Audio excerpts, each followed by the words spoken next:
I'm mad at myself for taking this long to listen to Ray's My 21st Century Blues. I knew it'll be a banger based on escapism and Genesis, which isn't on the album but deserves an honorable mention because that music video, well, that should have received Music Video of the Year for 2024. Anyway, as I was saying, I knew the album would be excellent, but I wasn't ready for the banger that it is.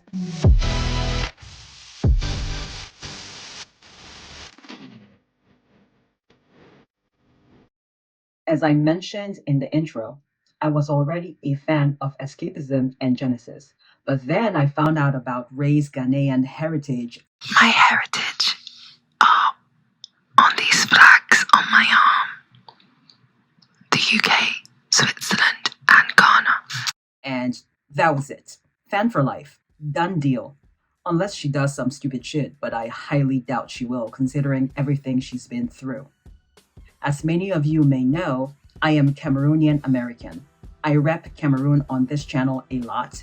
It's where I was born and grew up, and I'll have more Cameroon-related content next year. But the point I'm making here is part of my heritage is also from Ghana. I was there 2 years ago. Check out my vlogs, shameless plug, and now back to Ray. Let's talk the album concept. Lots of heavy topics discussed over mostly up-tempo beats. Lots of these topics are about her, but they are so relatable to anyone in her age bracket. The album cover.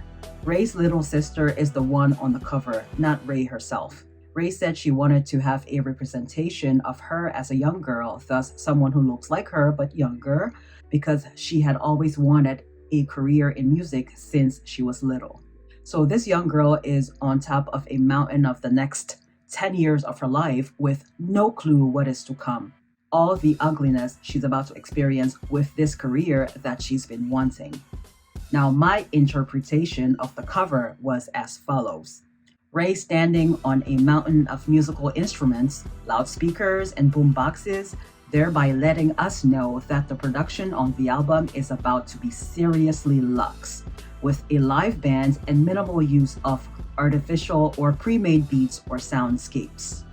My other interpretation is the musical instruments are stacked up pretty haphazardly and yet neatly, sort of organized chaos, and there are hands sticking out of a few corners, likely in search of her, almost like they are playing hide and go seek, while she's at the top of the pile looking down precariously, like she's escaping the chaos of navigating adulthood as a 20-something-year-old woman, likely represented by the oversized heels she's wearing.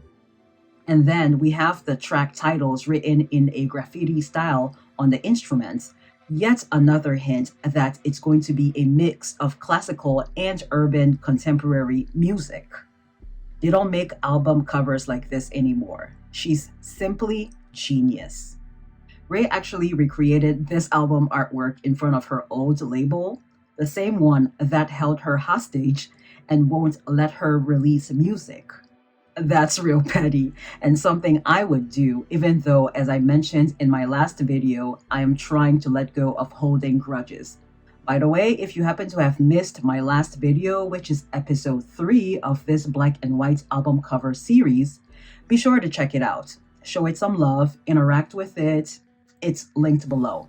The first episode was a retrospective look at Taylor's Folklore album, and episode 2 was Lana Del Rey's Ultraviolence, and this here is episode 4, obviously.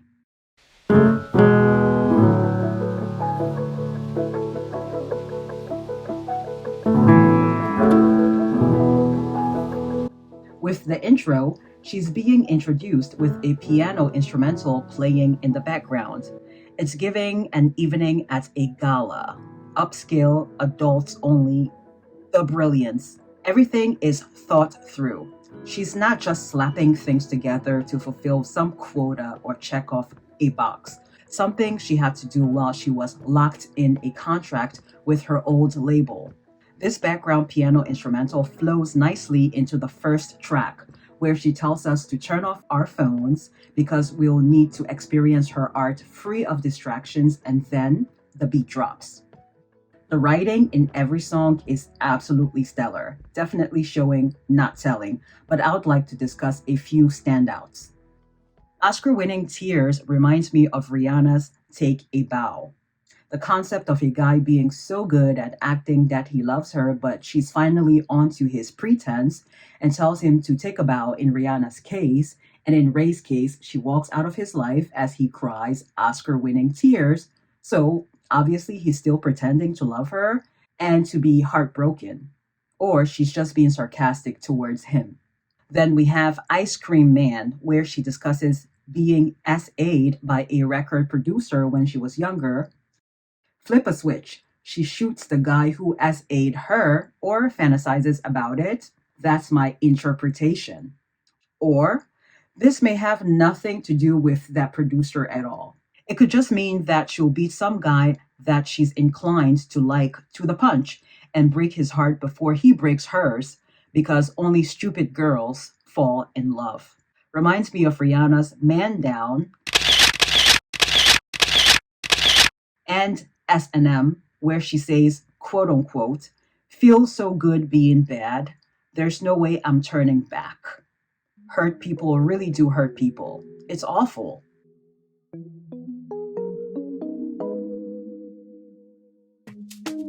Bust It Down. The juxtaposition of it being a gospel or gospel adjacent track and her singing about bussing it down, which is slang for shaking her bum, as she puts it, is amazing. Reminds me of Beyonce's Church Girl. There's a lot of that going on throughout the album. Contrasts of up-tempo beats with dark emotional lyrics, and rightfully so. Euphoric sad songs, they are called. If those dark topics are sang ballad style, it'll be entirely too heavy.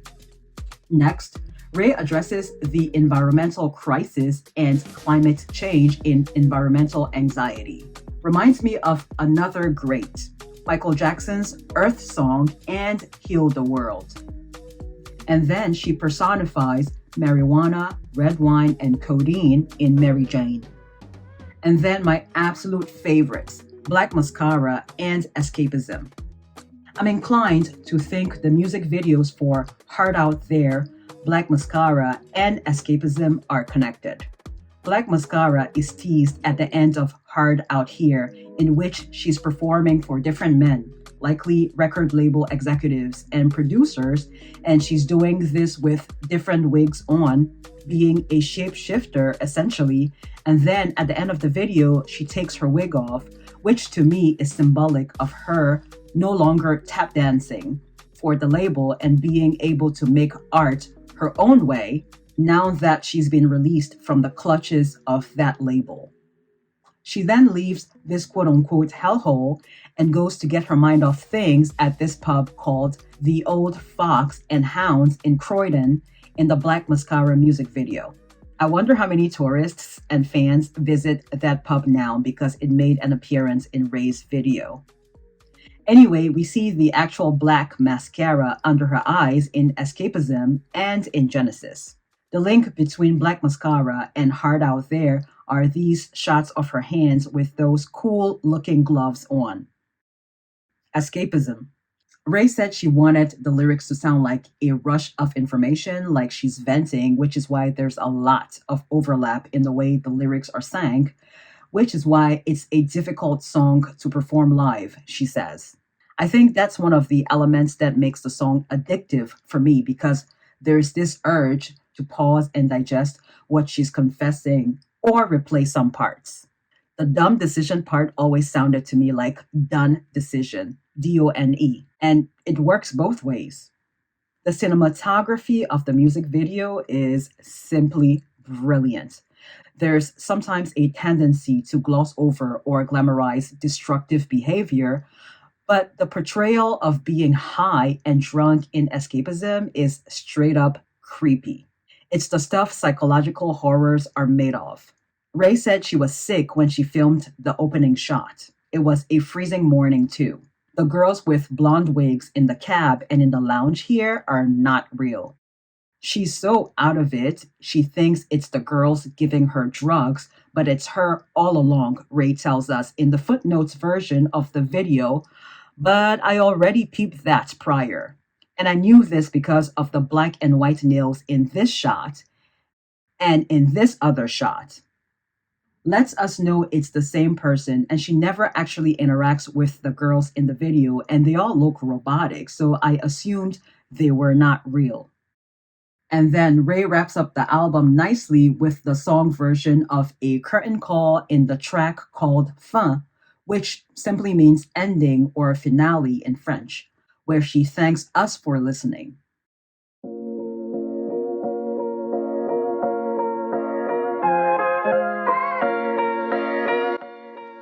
There's a common theme I've noticed in her videos for this album. Hands reaching out to touch her in general, but mainly to touch her face. Sort of like on the album cover. I am going to interpret that as people in the music industry taking advantage of her, whether it was her SA by a producer or learning that songwriters didn't get properly compensated for their work, or the label she had signed with at the time not letting her release her debut album, leading to her becoming independent. Which is the best thing that could have happened to her, honestly, because she can write about whatever she wants with little to no restrictions. And to think all those label execs wanted her to do was just EDM because they thought R&B didn't sell well in the UK. And to be fair, even here in the US, R&B fizzled out in the late 2000s into the early 2010s with the arrival of the likes of Lady Gaga, Havana Brown, and David Guetta. But it's having a revival which started about 3 to 5 years ago, in my opinion. I cannot wait for what Ray has in store for us next. Where Is My Husband obviously is already a hit, and no doubt is previewing her next era. She said Escapism was a difficult song to sing live. What about Where Is My Husband? With all those runs and pitch changes, and the pace is so fast. Now that's talent.